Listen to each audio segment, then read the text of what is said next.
A special Sky News investigation now. Millions of people around the world are falling victim to so-called scam factories. They're a complex hive of money laundering and human trafficking, operating mostly out of Southeast Asia. They are highly secretive and they house hundreds of thousands of workers, duping people online and encouraging them to invest in fraudulent schemes in what has turned into a multi-billion-dollar industry. Sky News has been undercover in one scam centre in Cambodia. A warning, this report from our Asia correspondent Cordelia Lynch does contain distressing images. There's a quiet explosion taking place in Southeast Asia with a vice-like grip. Hidden fraud factories where hundreds of thousands of scammers are targeting millions of people online. It's lucrative, brutal, and we're going undercover to show you what it's like from the inside for the very first time. At this present moment, the scam centres and the trafficking for forced criminality could possibly be the absolute worst human trafficking event that we've come to know. It's not slowing down, it's not lessening, it's growing, and it's growing at an exponential rate. We're on our way to Bavet in Cambodia, a place we've been told is a new hub for scams. Some join them willingly, lured by the promise of big salaries. Others are trafficked, trapped into cyber slavery, and some tortured for failing to meet targets. We know the compounds are highly guarded and secretive, and we believe the only way we'll infiltrate one is if we pretend we want to work in one. We've been reaching out to recruiters today, and we've just had a call from one who says they're willing to meet to discuss possible work, so we're going to see what they have to say. They are surprisingly unguarded and unfiltered. The scam? Pig butchering, tricking victims to fork out more and more money before going in for the kill. What kind of work can we do for you? Maybe model, and the second call center, and the third is skill. And the salary in here, more 800 after. All the same like ask to people to investment. Nobody gets arrested. Right, no, the police won't stop anybody. It's the police? Yeah. No, I never see the police coming fine. Scammers themselves rarely talk, but this man, who we're calling Poomjai, has agreed to lift the lid on a murky world. พอให้เราเสร็จเขาก็สอนวิธีการว่าการแนะนำตัวลูกค้ายังไงคือว่ามันจะมีลูกค้านี่จะจีบลูกค้าก็มีประมาณ3วันครบ3วันครบก็ประมาณถ้าครบประมาณอาทิตย์หนึ่งก็เชื่อ Down a dusty road, we managed to find the building where Poomjai says he was electrocuted and just a few months ago nearly died trying to flee after being accused of stealing. ขังประมาณตี 3 ตี 4ผมก็เริ่มวางแผนละเริ่มวางแผนว่าหนีว่าเนี่ยมีคนมาหรือเปล่ามันจะช่วงประมาณตี 4 ตี 5นี้ผมเขาไปสอนแนมว่าคนจีนเขาน่าจะลงไปนอนแล้วช่องหนึ่งเป็นหน้าต่างตรงข้ามอีกตึกแล้วผมก็งัดเหล็กออกมาผมขอภาวนาว่าผมต้องรอดพอจากนั้นผมก็หลับตาแล้วก็โดดมาอีกฝั่ง We tried to speak with staff, but no one would talk. That night, the recruiters get back in touch. They've arranged for us to do a job interview. We're met at a casino and driven to a compound. We're then asked to sit down with the man they call the boss, the head of HR, and 2 other employees.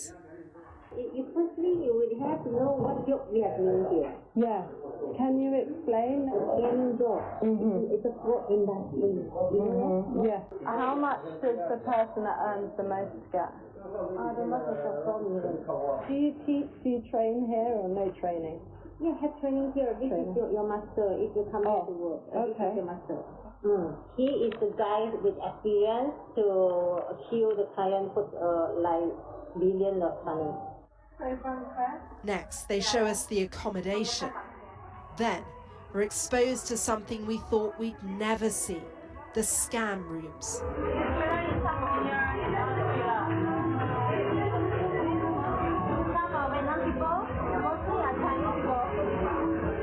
There's people with lots of phones having multiple conversations with victims online.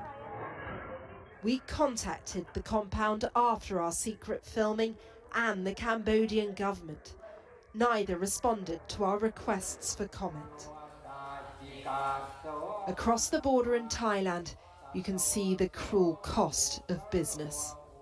This is the funeral for Chow, a young man who died falling from this compound in Cambodia. His family believe he was pushed. อยากให้เป็นเขตระดับประเทศเพื่อเตือนพี่น้องชาวไทยหรือเป็นพี่น้องชาวต่างชาติที่เขาคิดจะไปทำงานอยู่ปอยเปตเพราะตรงนั้นน่ะอย่าไปเลยครับ But hundreds of thousands of people are working in scam centres across the region, a dynamic that trades on desperation, an industry ruled by greed, and one that is only getting bigger. Cordelia Lynch, Sky News, Cambodia. With me now is Jake Sims, co-founder and managing director of Operation Shamrock, which is a global coalition aimed at disrupting organised cybercrime. Jake, it's good to see you. Let's just start with your reaction to what we heard in Cordelia's piece there. And shocking for many of us, but something I'm sure you're probably well aware of. Yeah, it's truly a shocking reality. It doesn't matter how many times you've seen stuff like that. It's really disturbing. And I think, the key point there is at the end, we reached out to the compounds, we reached out to the Cambodian government, no one responded. This goes well beyond corruption that allows something like this to happen. There's co-perpetration happening here between the transnational crime actors and the local elites in these countries. When you say transnational crime actors, where else are they operating? I mean, this is a global issue and that's where they're operating, right? It's a global issue. The vast majority of these operations are still based out of Cambodia, Myanmar, or Laos. Those would be the epicenter countries. 300,000 plus, according to some recent research, in terms of labor force. It exists in other places, but that labor force is being drawn from a very wide array of countries. Over 60 countries, nationalities have found themselves trapped in those compounds. And the people trafficking that goes on is clearly horrendous, and there are so many victims in those countries. But I would like to bring focus back to the victims elsewhere, people going about their lives online and finding they've been scammed out of often thousands and thousands of pounds or dollars or wherever they happen to be. Is it the case that these organised crime groups are just moving more quickly than the rest of us in exploiting the weaknesses? Yeah, absolutely. And I mean, they're exploiting, like I said, labor vulnerabilities in the region that let people kind of go out and look for high-risk jobs. They're exploiting a very disjointed, non-coordinated law enforcement response, so gaps in law enforcement. And then they're exploiting extremely governance-poor context to operate out of, like Myanmar that's in the middle of a civil war, or like Cambodia that is sort of run by a highly criminalized state. And so, I mean, those are the things that are allowing this to stay a step ahead of the response. When it comes to how you're tackling this, what do you find works best? Well, ultimately, what we need is strengthened systems of accountability. So effectively look at the key actors involved, whether these are state actors, non-state actors. We need to find ways to constrain their activities, to constrain their profitability, to raise the cost of doing this. So sanctions on involved entities are definitely an effective outlet. Delegitimizing facades that are covering over this criminal activity, those sorts of things, but also stronger regulation and better good faith involvement of the enabling technologies, the big tech platforms, crypto exchanges, online gambling products. All of those are facilitating and are being instrumentalized by these criminal groups. And so we need to find ways to make sure that it's not in line with the bottom line of those sort of Western corporations to be involved in this unwittingly and make sure they're on the right side of this. Yeah, Jane, let me just finish off on that. I mean, you talk about sanctions, and we've seen how Russia effectively is getting around sanctions imposed on it because of the war in Ukraine. But coming back to the legislative tools, and I bring that point again, things are just too slow. If corporations aren't brought to heel, they're going to turn a blind eye, aren't they? 100%. Absolutely agreed. So fine, just so very quickly, just to embellish that point a little bit, if you will, just to finish off, legislators, what have been too slow to act? We're not investing enough in the legislative process in Western countries. What do you think needs to be done?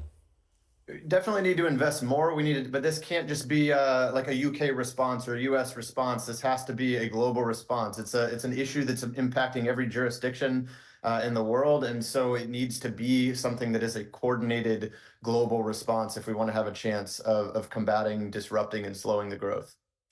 Jake Sims from Operation Shamrock, appreciate you joining us here on Sky News this afternoon. Thank you. Thanks for having me.